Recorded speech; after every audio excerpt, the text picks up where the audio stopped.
Espace TV, le 22h.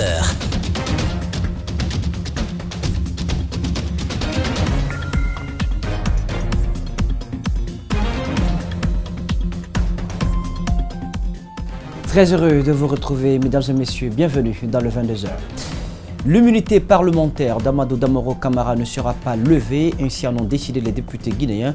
La requête des magistrats qui souhaitent le traduire en justice n'a donc pas prospéré. On en parle dans un court instant. 4 travailleurs de l'usine Odav ont été licenciés pour fait de grève en solidarité à leurs collègues. Le personnel a boudé le travail. Et puis le patron du groupe Adafo Media poursuit son séjour en Turquie à la demande des étudiants guinéens dans ce pays. Lamine Guirassi échange sur son parcours, son expérience et s'enrichit parallèlement du modèle de réussite turc. On ouvre le bal par cet élément. Le président de la Sierra Leone a bouclé sa tournée à Conakry par une visite au grand moulin de la société Sonoko. Alpha Condé et Julius Maada Bio ont pris ensuite la direction de l'aéroport international de Conakry-Bessia. Mohamed Valek Touré, Tierno Sadoba. Léon Julius Maada Bio, président de la République de la Sierra Leone, est en Guinée pour une visite d'amitié et de travail. Après son tête-à-tête avec son homologue guinéen Alpha Condé, le numéro 1 léonais s'est rendu dans l'une des plus grandes industries du pays, Moulin d'Afrique, afin de s'assurer de la qualité des produits destinés à la consommation. Nous sommes très satisfaits, très réconfortés de la visite de M. le Président de la Sierra Leone parce que c'est un grand estime, c'est un grand réconfort qu'un président de la République qui nous rende visite parce que c'est la seule industrie qu'il a visitée au sein du pays. Donc on est très très réconfortés. Cette visite d'honneur d'amitié s'inscrit dans le cadre du renforcement, dit-on, des liens de fraternité existants entre la Guinée et la Sierra Leone. Moulin d'Afrique déjà est une entreprise novatrice qui améliore sa qualité à la satisfaction entière du consommateur final. L'usine aujourd'hui produit une farine en vitamines et éléments minéraux dont le souci est d'améliorer la qualité nutritionnelle de ses produits. Sans le professeur Alpha Condé, cette visite n'allait pas avoir lieu.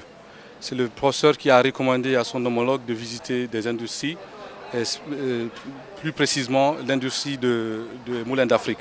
Donc on tient à remercier son excellent monsieur le professeur Alpha Condé. Et aussi on remercie le président de la Sierra Leone. Cette deuxième visite du président sierra-léonais à Conakry est d'une importance pour les promoteurs d'investisseurs, surtout que l'hôte a apprécié la maîtrise et l'art de produire la farine de très haute qualité.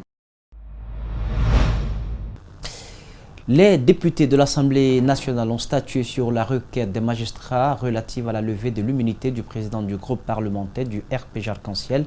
C'est par un non catégorique qu'ils ont rejeté cette requête. Le député Amadou Damaro Camara ne sera donc pas traduit devant les tribunaux pour outrage aux magistrats dans l'affaire du Sotikemo de Banankoro.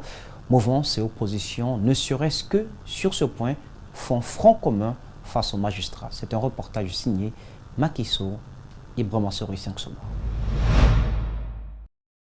C'est un rejet qui fait l'unanimité au sein de la classe politique qui siège à l'Assemblée nationale. La charge des magistrats ne connaîtra pas une suite favorable contre le député Amadou Damaro Camara. Et le paradoxe de la politique nous enseigne ceci. 1. On n'a eu aucune preuve. 2. Nous avons dit que la preuve est irrecevable.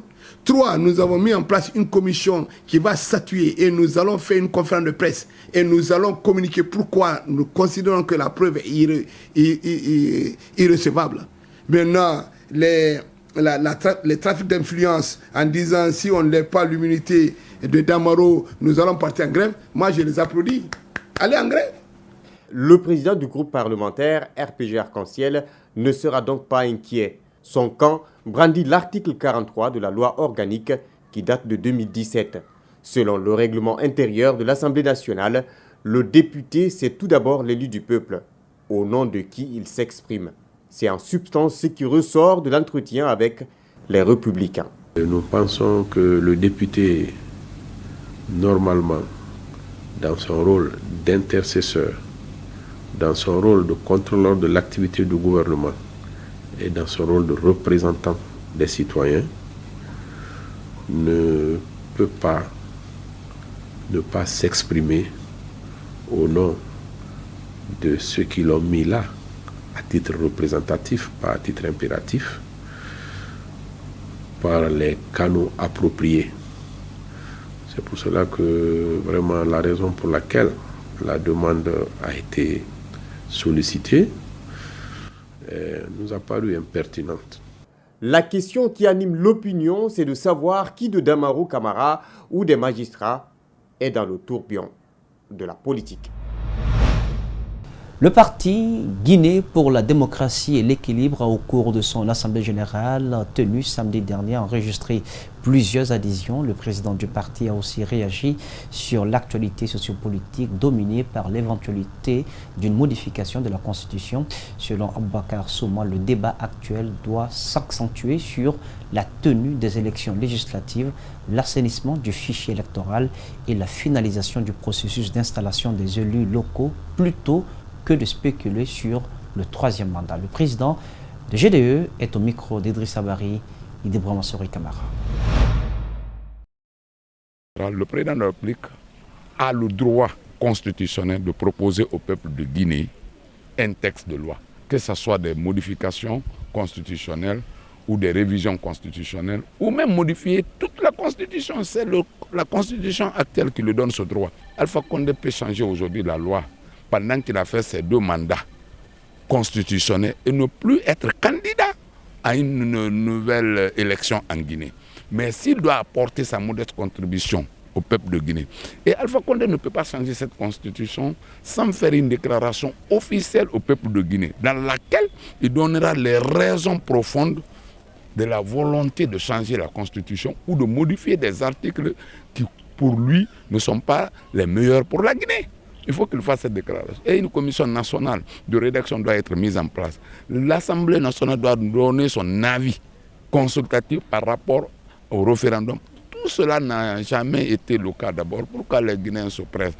Moi, je pense que nous devons plutôt accentuer le débat sur l'organisation des élections législatives, sur l'assainissement du fichier électoral, sur la finalisation du processus électoral en ce qui concerne les communales passées, parce que jusqu'ici, les conseils de quartier ne sont pas installés, les conseils régionaux ne sont pas installés, le Haut Conseil des collectivités n'est pas également installé.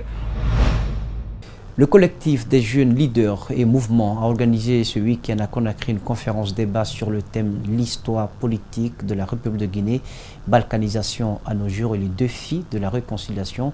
Plusieurs associations victimes des violences sociopolitiques ont pris part à cet échange. Mariam Fodé Kamara, Ibrahima Sori Kamara pour le compte-rendu.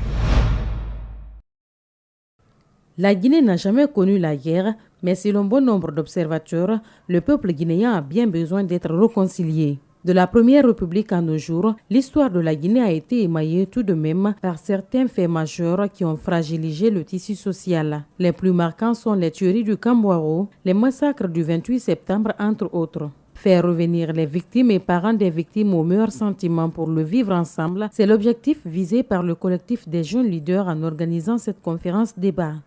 Ce qu'il faut retenir, l'histoire de ce pays est jonchée de joie, mais aussi de douleur. Cela est inhérente à toutes les sociétés humaines. Mais il ne faudrait plus qu'elle constitue la source de la destruction de nos acquis, mais qu'elle convie plutôt chacun de nous à prendre de la hauteur, mais aussi de la grandeur sur les blessures des combats politiques pour ne s'attaquer qu'aux valeurs de vivre ensemble.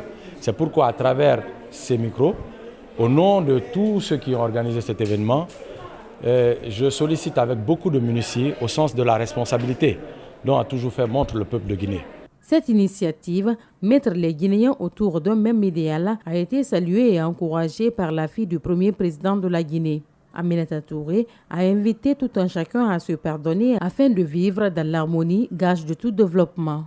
Nous pensons que ces jeunes peuvent réussir là où tout le monde a échoué, c'est-à-dire parler de la réconciliation. Mais bon, moi, la réconciliation, c'est un grand mot, parce que je pense que le peuple de Guinée est réconcilié avec lui-même.